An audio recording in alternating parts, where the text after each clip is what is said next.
Iran war के बीच भारत की जो एनर्जी डाइवर्सिफिकेशन की पॉलिसी थी वो बहुत अच्छे फ्रूट देते हुए दिखाई दे रही है, क्योंकि आप क्लियरली देख सकते हो रशिया यूक्रेन वॉर के बाद से भारत ने आज तक रशिया से एलएनजी इंपोर्ट नहीं की थी, बट अभी भारत एलएनजी इंपोर्ट करने वाला है रशिया से। और ये अपने आप में एक बहुत ही बड़ा मूव है, क्योंकि अभी तक भारत लिक्विफाइड नेचुरल गैस 50% तक मिडिल ईस्ट से इंपोर्ट करता था। क्रूड ऑयल को लेके चीजें शॉर्ट थी कि हाँ, हम मिडिल ईस्ट के केस में रिप्लेस किया जा सकता है ऑयल के इंपोर्ट को रशिया से, बट एलएनजी एक बहुत बड़ा सवाल था। बट यहां पर एक और चीज क्लियर होते हुए दिखाई दे रही है कि Russia will be the major supplier of LNG as well. इतना ही नहीं दोस्तों, क्रूड ऑयल के केस में हम लोग एनर्जी के इंपोर्ट को और ज्यादा डाइवर्सिफाई कर रहे हैं। रिसेंटली ब्राजील के द्वारा भारत से कहा गया है कि आप हमसे क्रूड ऑयल लो, बदले में हमें रिफाइन करने की, ऑयल को रिफाइन करने की जो एक्सपर्टाइज है वो प्रोवाइड करो। तो ये चीज़ें होती हुई दिखाई दे रही है ठीक उस समय पर जिस समय पर फिलीपींस ने नेशनल एनर्जी इमरजेंसी घोषित की हुई है। पाकिस्तान के अंदर पेट्रोल डीजल के रेट आसमान छू रहे हैं, उनके जो प्रधानमंत्री वो बाकायदा रोते हुए वीडियो बना रहे हैं। दूसरी तरफ बांग्लादेश के अंदर आप देख सकते हो लगभग $2 बिलियन का लोन बांग्लादेश लेने वाला है, क्योंकि वहाँ पर एनर्जी क्राइसिस आ रहा है। उस समय पर भारत के अंदर भी पैनिक बाइंग तो देखने को मिल रही है, बट उसके बावजूद भी भारत एकमात्र उन देशों में से है जिसके पास वेस्ट एशिया के कॉन्फ्लिक्ट के बावजूद भी पेट्रोल और डीजल के रेट में बहुत ज़्यादा फ्लक्चुएशन नहीं आया। इवन गवर्नमेंट ने अपने टैक्स को कट कर दिया। ग्लोबल लेवल पे जो प्राइस है वो 3 गुना हो चुके हैं, बट भारत के अंदर जो प्राइस है वो अभी भी स्टेबल है। तो भारत के अंदर अगर आपको कोई कह रहा है कि पेट्रोल डीजल खत्म होने वाला है, वो सरासर आपको बेवकूफ़ बना रहा है। पैनिक बाइंग ना करें, केवल उतना तेल या पेट्रोल डीजल लें जितनी आपको आवश्यकता है, स्वार्थी ना बने। तो दोस्तों, यहां पर मैं शुभलिंग चौहान डिटेल में आप लोगों के साथ में चर्चा करूंगा कि कैसे भारत रशिया के साथ में डील कर रहा है, कैसे भारत अमेरिका के साथ में डील कर रहा है, और कैसे ब्राजील जो है वो पूरी पिक्चर के अंदर आता हुआ दिखाई दे रहा है। इन सारी चीजों को डिटेल में चर्चा करेंगे, बट उसके पहले आप लोग मेरे साथ में SRC10 टेलीग्राम ग्रुप के ऊपर जुड़ सकते हो। मेरे क्लास की अपडेट, PPT, PDF सब कुछ आपको वहां पे मिल जाएगी। इसके अलावा जियो पॉलिटिक्स रिलेटेड करंट अफेयर्स की न्यूज आपको रेगुलर चाहिए तो आप पाथफाइंडर चैनल को सब्सक्राइब करो, और हाँ, मेरी वीडियो को लाइक करना बिल्कुल भी मत भूलना। इसके अलावा यूपीएससी CSE की तैयारी करना है, इंडिया के टॉप एजुकेटर से पढ़ना है, तो दोस्तों आप अनअकैडमी के ऊपर जुड़ सकते हो, जहां पर हमारे टॉप एजुकेटर्स आप लोगों को कंप्रिहेंसिव यूपीएससी CSE की तैयारी कराएंगे। स्टडी मटेरियल दिया जाएगा, 1-on-1 मेंटरशिप दी जाएगी, टेस्ट सीरीज दी जाएगी, सब कुछ आपको मिलेगा मार्केट के सबसे मिनिमम रेट के अंदर और सबसे हाई क्वालिटी के अंदर। तो अगर आपको अनअकैडमी का सब्सक्रिप्शन लेना है, इट कॉस्ट ओनली 16,999। उसके बावजूद भी अगर आप मेरी वीडियो रेगुलर देखते हो तो आप लोगों के लिए एक और ऑफर है, SRC10 कोड लगा देना, जिसके बाद आपको 60% तक का डिस्काउंट और 6 महीने तक का एक्सटेंशन प्राप्त होगा। इसके अलावा देखो, ऑप्शनल को लेकर अक्सर बच्चों को डाउट होता है कि सर ऑप्शनल का ना पढ़ने का मटेरियल हमारे पास अवेलेबल नहीं है, तो अनअकैडमी आप लोगों के लिए एक और बहुत अच्छी चीज लेके आया है। अनअकैडमी के ऊपर ऑप्शनल के लिए कार्निवाल चलाया गया है, जिसके अंदर anthropology, PSIR, Hindi literature, sociology, history, geography, mathematics, philosophy और पब्लिक जैसे ऑप्शन आप लोगों के कवर कराए जाएंगे। चलिए दोस्तों, समझने का प्रयास करते हैं स्ट्रेट ऑफ हॉर्मुज के केस में क्या हुआ है। देखो, स्ट्रेट ऑफ हॉर्मुज क्या है बेसिकली, अगर आप देखोगे तो ये पर्शियन गल्फ के यहाँ पर एकमात्र रास्ता है जो कि स्ट्रेट ऑफ हॉर्मुज से होते हुए अरेबियन सी से जुड़ता है।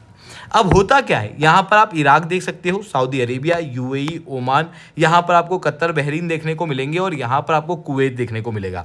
ये दुनिया के मेजर ऑयल प्रोड्यूसर हैं, और यहाँ का जितना भी ऑयल प्रोड्यूस होता है वो इसी पर्शियन गल्फ के माध्यम से स्ट्रेट ऑफ हॉर्मुज होते हुए दुनिया के अंदर सप्लाई होता है। दुनिया का लगभग 20% तक ऑयल और 30% तक की नेचुरल गैस यहाँ से सप्लाई होती है। देखो, नेचुरल गैस को जब सप्लाई किया जाता है ना, तो उसको क्या किया जाता है, देखो गैस जो है वो सीधे टैंकर में नहीं भर सकते हम, तो पहले उसको हाई प्रेशर के अंदर लिक्विफाइड किया जाता है और उसे कहा जाता है LNG, और फिर उसको टैंकर के अंदर इस तरीके के टैंकर्स में भर के ले जाया जाता है। ये आप देख सकते होगे। तो इस तरीके से LNG देखने को मिलती है। लगभग 30% की global LNG straight of Hormuz से सप्लाई होती है, और 20% तक का क्रूड ऑयल यहाँ से सप्लाई होता हुआ दिखाई देता है। बट आप सब लोग जानते हो, ईरान के द्वारा अभी स्ट्रेट ऑफ हॉर्मुज को बंद कर दिया गया है, जिसकी वजह से पूरी दुनिया के अंदर इस समय पर ऑयल क्राइसिस आता हुआ दिखाई दे रहा है। इंडिया ने ऑयल के केस में रिप्लेसमेंट्स ढूंढ लिए हैं, बट एक बड़ा सवाल था नेचुरल गैस को लेकर, जहाँ पर भारत ऑलरेडी LPG को रिप्लेस करने वाला है यहाँ पर पाइप्ड नेचुरल गैस से, जो कि इंडिया के अंदर बनती है, बट उसके बावजूद भी हम नेचुरल गैस को यूज़ करते हैं इन आर ट्रांसपोर्टेशन सिस्टम। हमारे टारगेट हैं कि जो 6% हमारे यहाँ पर सीएनजी यूज़ होती है, उसको बढ़ा के हम लोग लगभग 15% तक लेके जाएं। कंप्रेस्ड नेचुरल गैस और बाकी नेचुरल गैस के जितने भी वेरिएंट है वो सब लिक्विफाइड नेचुरल गैस से ही क्रिएट किए जाएंगे भारत के अंदर। बट ये जो नेचुरल गैस है वो लगभग 50% तक भारत इंपोर्ट करता है। जी हाँ दोस्तों, 50% तक इंपोर्ट करता है मिडिल ईस्ट से। अब बात आती है कि 50% के इस इंपोर्ट को हम रिप्लेस कैसे कर सकते हैं। तो हम अमेरिका से ऑलरेडी एलएनजी ले रहे थे, उसके साथ में भारत ने एक और गजब का मास्टर स्ट्रोक खेला है। बेसिकली आपको याद होगा 19 मार्च के दिन भारत के external affair minister S Jaishankar साहब रशिया के फॉरेन मिनिस्टर से मिले थे। उस समय पर दोनों ने काफ़ी सारी चीज़ों के ऊपर बात की थी और इनके बीच में एक वर्बल एग्रीमेंट हुआ था। एग्रीमेंट ये था कि रशिया भारत को एलएनजी सप्लाई करेगा।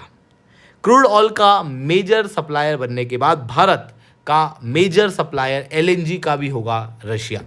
बट यहाँ पर एक बड़ी दिक्कत है। बड़ी दिक्कत यह है कि एलपीजी के ऊपर कोई भी सैंक्शंस नहीं लगे हुए हैं, क्योंकि एलपीजी को कुकिंग गैस माना जाता है। बट अगर मैं एलएनजी की बात करूँ तो एलएनजी जो है वो इंडस्ट्रियल गैस है, इसका इंडस्ट्री में ज़्यादा प्रयोग होता है। ऐसी कंडीशन में इसके ऊपर अमेरिका वगैरह के सैंक्शंस लगे हुए हैं। क्रूड ऑयल के केस में अमेरिका के द्वारा सैंक्शन वेवर जो है वो दिया गया है, और इवन सैंक्शन वेवर नहीं भी था तो हम लोग ऑयल जो है वो रशिया से इंपोर्ट करते थे। बट एलएनजी का इंपोर्ट हम लोगों ने रशिया यूक्रेन वॉर के बाद से आज तक नहीं किया था, रशिया से तो आज तक नहीं किया। ऐसी कंडीशन में अब भारत अपनी पॉलिसी के अंदर एक बड़ा फ्लिप करने वाला है। हम लोग एलएनजी का इंपोर्ट करने वाले हैं। हम यूं भी एलएनजी को इंपोर्ट करेंगे, बट प्रयास ये किया जाएगा कि पहले अमेरिका जो है वो हम लोगों को सैंक्शन वेवर प्रोवाइड कर दे। पर अगर अमेरिका सैंक्शन वेवर नहीं भी देता है तो इंडिया जो है उसका रास्ता बहुत क्लियर है कि हम हमारे नेशनल इंटरेस्ट को सबसे पहले रखेंगे और रशिया के साथ में हमारी पार्टनरशिप को कंटिन्यू करते हुए हम लोग एलएनजी का इंपोर्ट करने वाले हैं। तो ये चीज़ें यहाँ पर देखने को मिल रही है। साथ में एक और बड़ा डेवलपमेंट देखो, आप सब लोग जानते हो इस समय पर इंडिया के अंदर कई सारे क्षेत्रों में पैनिक बाइंग देखने को मिल रही है पेट्रोल डीजल की। हालांकि कई सारे रीजन ऑलरेडी ठीक हो चुके हैं, बट कई सारे रीजन के अंदर अभी पैनिक बाइंग है। क्लियरली ये लोगों की सेल्फिशनेस को दर्शाता है। लोगों को लगता है कि कुछ 2, 4, 5 रुपये बढ़ जाएगा तो वो जमाखोरी करने लग जाते हैं, जिसकी वजह से महंगाई भी बढ़ेगी और दूसरी समस्या भी सरकार को आएंगी। ऐसी कंडीशन में और इवन कुछ लोगों के द्वारा रूमर भी फैलाए गए हैं कि भाई ऑयल जो है वो ख़त्म हो जाएगा, बट ऐसा होने वाला नहीं है। भारत जो है वो दुनिया के one of the major refiner में से एक है। ऐसी कंडीशन में दुनिया भर के क्रूड ऑयल इंडिया के अंदर आता है, हम उसको रिफाइन करते हैं और पेट्रोलियम प्रोडक्ट को दूसरे देशों के अंदर एक्सपोर्ट करते हैं, चाहे वो यूरोप के अंदर डीजल भेजना हो या फिर वो किसी और देश के अंदर। ऐसी कंडीशन में अगर इंडिया के पास ऑयल का सप्लाई खत्म होगा ना तो दुनिया के बड़े नंबर ऑफ देशों के पास ऑयल का सप्लाई खत्म हो जाएगा, क्योंकि हम रिफाइंड प्रोडक्ट पहुँचाते हैं। समझ लो बात को। यूरोप जो है वो पूरी तरीके से एनर्जी क्राइसिस में चले जाएगा अगर इंडिया के पास में तेल नहीं आएगा तो। इस वजह से इंडिया के पास में तेल आना ही आना है। अब ब्राज़ील जो है ना वो एक बहुत ही बड़ा इमर्जिंग प्लेयर है in case of crude oil, क्योंकि इनके पास में भी बड़े क्रूड ऑयल के रिजर्व्स जो हैं वो इस समय पे प्राप्त हुए हैं, बट इनके पास में रिफाइनिंग कैपेसिटी बहुत अच्छी नहीं है। रिलायंस जो है वो ब्राज़ील के अंदर रिफाइनिंग करता है, बट ब्राज़ील को चाहिए इंडिया से रिफाइनिंग एक्सपर्टाइज और भारत को चाहिए ब्राज़ील का तेल। ऐसी कंडीशन में ब्राज़ील जो है वो भारत के पास में आया है और कह रहा है कि प्लीज़ आप हमें रिफाइनिंग कैपेसिटी दो, एक्सपर्टाइज दो, बदले में हम आपको क्रूड ऑयल सप्लाई करेंगे। तो ऐसी कंडीशन में इंडिया जो है वो एनर्जी सिक्योरिटी को डाइवर्सिफाई करता हुआ दिखाई दे रहा है। आई होप ये सारी बातें आप लोगों को समझ में आई होंगी। लेक्चर अच्छा लगा हो तो लाइक करना, लेक्चर बहुत अच्छा लगा हो नीचे ऐसा सीट कमेंट करना। यूपीएससी सीएससी की तैयारी करना है, इंडिया के टॉप एजुकेटर से पढ़ना है तो आप अनअकैडमी के ऊपर जुड़ सकते हो, जहाँ पर कंप्रहेंसिव यूपीएससी सीएससी की तैयारी आप लोगों को कराई जाएगी। स्टडी मटेरियल दिया जाएगा, 1-on-1 मेंटरशिप दी जाएगी, टेस्ट सीरीज दी जाएगी, ये सब कुछ आपको मिलेगा मार्केट के सबसे मिनिमम रेट के अंदर। ठीक है दोस्तों, आज के लिए that's all from my side. जय हिंद, जय भारत।